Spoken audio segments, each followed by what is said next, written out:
हम धन्यवाद करते हैं चुनाव आयोग का कि उन्होंने बहुत अल्प समय में हमें जल्दी से जल्दी मीटिंग और कंप्लेंट अपनी दोहराने और बताने के लिए व्यापक रूप से समय दिया। हम आशा और विश्वास करते हैं कि ठोस कदम जल्द से जल्द उठाए जाएंगे। मैं संक्षेप में आपको बता दूं, 17 कंप्लेंट्स हैं हमारी चार्ट में, 17। मैं सिर्फ 3 या 4 के बिंदु बताऊंगा आपको समय बचाने के लिए।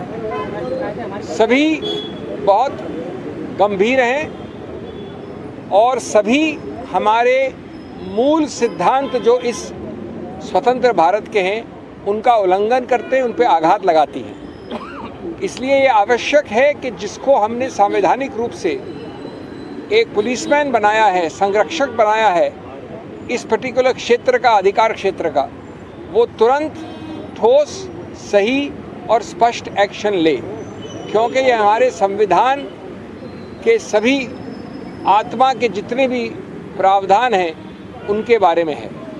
सबसे पहले है हमारी कंप्लेंट नंबर 17।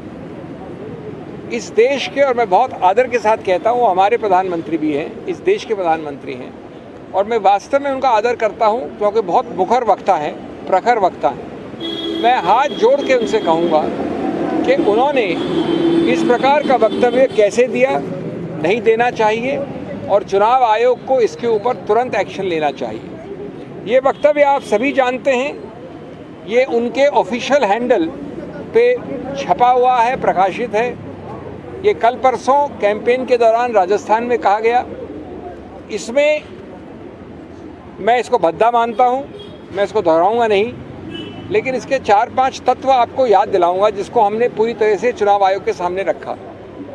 इसमें एक समुदाय एक धर्म का स्पष्ट नाम के साथ विवरण है, स्पष्ट नाम के साथ। नंबर 2, ये बड़े स्पष्ट रूप से कहा गया है कि वो समुदाय इस देश की अल्प रिसोर्सेज को हड़प सकता है, हड़प लेगा, कांग्रेस उनको दे देगी इस प्रकार के अल्प रिसोर्सेज, उस समुदाय, उस धर्म को।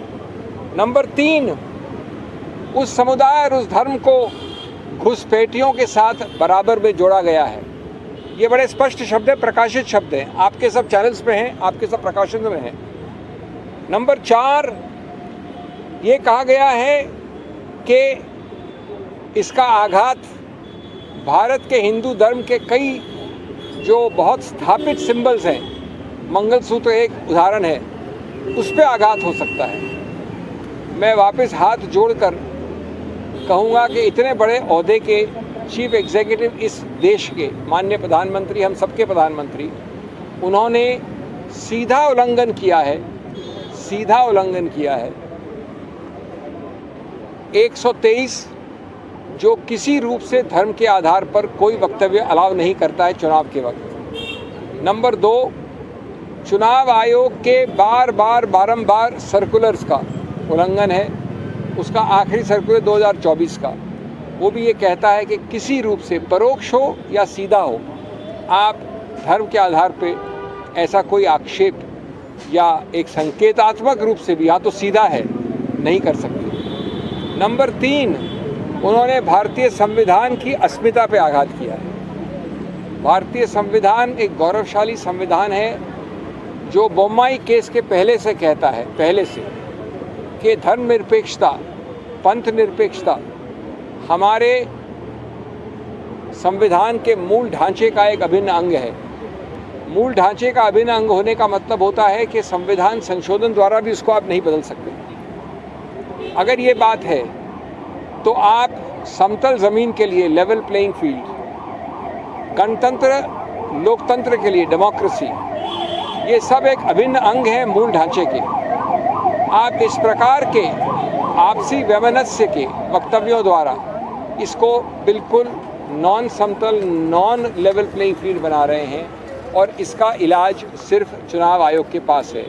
इसलिए जो आप, और मैं कह रहा हूँ ये कि इसमें भारत की क्रेडिबिलिटी का सवाल है, हमारे संविधान की क्रेडिबिलिटी का सवाल है, हमारे प्रधानमंत्री के पद की क्रेडिबिलिटी का सवाल है, हमारे चुनाव आयोग के क्रेडिबिलिटी का सवाल है। इसलिए आप वो सब जो करते हैं, जो आम आदमी के विषय में करते हैं, वो प्रतिबंध आपको लगाना पड़ेगा, चाहे कोई कितना बड़ा हो, चाहे कोई कितना छोटा हो। ये देश के एक संवैधानिक अस्मिता का प्रश्न चिन्ह है, पर प्रश्न चिन्ह है। तो ये तो सबसे अहम मुख्य पहली कंप्लेंट। हमारी दूसरी याचिका है, जो आपने तस्वीरें लगाई हैं अपने सत्तारूढ़ पार्टी की ऑफिशियल हैंडल्स में, गुजरात में विशेष रूप से, वो सिर्फ धर्म की बात करते हैं। हमने फ़ोटो दी हैं, आप वो ऑफिशियल हैंडल उठा के देख लीजिए, उसमें सिर्फ धर्म के चिन्ह हैं। हम एक गौरवशाली देश हैं, मैं एक गौरवशाली हिंदू हूँ, ये गौरवशाली सिख हो सकते हैं, ये गौरवशाली ईसाई हो सकते हैं, लेकिन धर्म के चिन्ह हम अपने घर में पूछते हैं। हम अपने ऑफिशियल हैंडल में लगाकर उसके आधार पर वोट मांगने नहीं जाते। ये हमारा दूसरा याचिका है, विस्तार से है, फोटोओं के साथ है, व्यापक है। ये उन्हीं प्रावधानों का उल्लंघन है जो माननीय प्रधानमंत्री ने अपने पहले वाले हमारी कंप्लेंट के विषय में किए। तीसरा एक बहुत ही विचित्र उल्लंघन देखा हमने, जो सिर्फ गैर कानूनी हस्तक्षेप और गलत रूप से दुष्प्रभाव डालने वाला हस्तक्षेप है। हमने ऐसा कभी सुना नहीं, कभी हुआ नहीं। मैंने अंदर माननीय आयोग को जेम्स बॉन्ड की कहानी बताई कि पहली बार तो तुक्का होता है, दूसरी बार कोइंसिडेंस होता है। अगर वही चीज़ तीसरी बार हो तो उसको शत्रु का एक्शन कहा जाता है। सूरत में ये बात बारंबार हुई है, ये कोइंसिडेंस नहीं है, ये शत्रु का एक्शन है। क्या हुआ? एक साथ 4 प्रस्तावक कांग्रेस कैंडिडेट के खड़े होकर बोलते हैं कि ये हस्ताक्षर हमारे नहीं हैं। चुनाव के एक दिन पहले ये कहा जाता है। उसके बाद कुछ समय तक जो कैंडिडेट है सूरत से, वो भी लापता होते हैं, मिलते नहीं हैं। अब सबसे रोचक, जो कोइंसिडेंस नहीं हो सकता, जितने और पार्टियों के जितने कैंडिडेट्स हैं सूरत से, सब विड्रॉ कर जाते हैं। ये ऐसा अजूबा तो हमने देखा नहीं। सूरत का कैंडिडेट इतना प्रभावशाली है कि कोई उसके विरुद्ध खड़े होकर तैयार नहीं। खड़े होने के बाद, नामांकन पत्र भरने के बाद, तो इसलिए हमने कहा है चुनाव आयोग से कि ये आपने चुनाव के धरातल को नॉन लेवल प्लेइंग फील्ड बना दिया है, समतल ज़मीन नहीं छोड़ी है। ये चुनाव पिटिशन का मामला नहीं है, इसमें आपका एक ही हल है, ऐसे कारनामों का फ़ायदा न उठा पाए कोई, इसलिए अति आवश्यक है कि आप स्थगित करें चुनाव सूरत में और चुनाव की नई तारीख दें, जिससे ये संदेश बड़ा स्पष्ट जाए कि अगर मैं इस प्रकार के दुष्प्रभाव से इनको इफ़ेक्ट करता हूँ या इनको इफ़ेक्ट करता हूँ, वोटर हो या कैंडिडेट हो, उसका फ़ायदा मैं नहीं ले सकता। इसलिए इस चुनाव को स्थगित करने की हमने मांग की। 5वां उदाहरण आता है, हमने कंप्लेंट की है न्यूज़ 18 के एक एंकर चैनल ऑपरेटर जो चलाते हैं प्रोग्राम्स, सूर्य तिलक से राज तिलक नाम से उनका एक प्रोग्राम है, उनको लिखित कंप्लेंट दी है अमीश देवगन के विषय में। आप लोग सब पत्रकार हैं, आप लोग सब यूट्यूब में जाना जानते हैं, आप उनका वो प्रोग्राम देख लीजिए। हमने लिंक दी है चुनाव आयोग को। वो इतना भद्दा है, वो इतना उत्तेजनापूर्ण है, वो इतना आपसी वैमनस्य फैलाता है, वो इतना धार्मिक है, वो इतना गैर कानूनी है, वो इतना धर्मनिरपेक्षता और पंथ निरपेक्षता के विरुद्ध है कि हमारा पूरा शर्म से माथा झुक जाए। हमने तुरंत प्रतिबंध के लिए कहा है।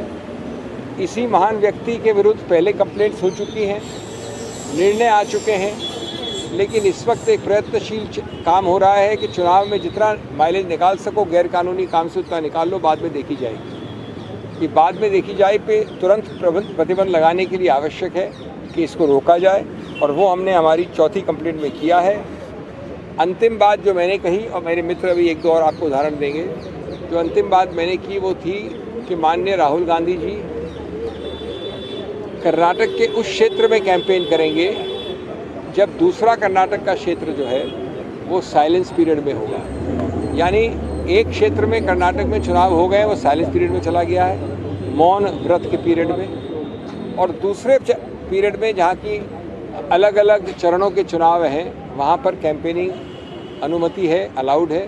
तो हमने स्पष्टीकरण मांगा है कि चुनाव आयोग राहुल गांधी जी को उन क्षेत्रों में चुनाव अभियान करने का पूरा अनुमति दें। ये सभी हमारे बाकी 15 या 14 कंप्लेंट्स के साथ विवरण किया है, लिखित दिया है, कंप्लेंट दी है, प्रावधान दिए हैं, फोटोग्राफ दिए हैं, याचिकाएं दी हैं। और उसके बाद अब हम समझते हैं कि ट्रायल पे न ये लोग हैं न हम हैं, ट्रायल पे चुनाव आयोग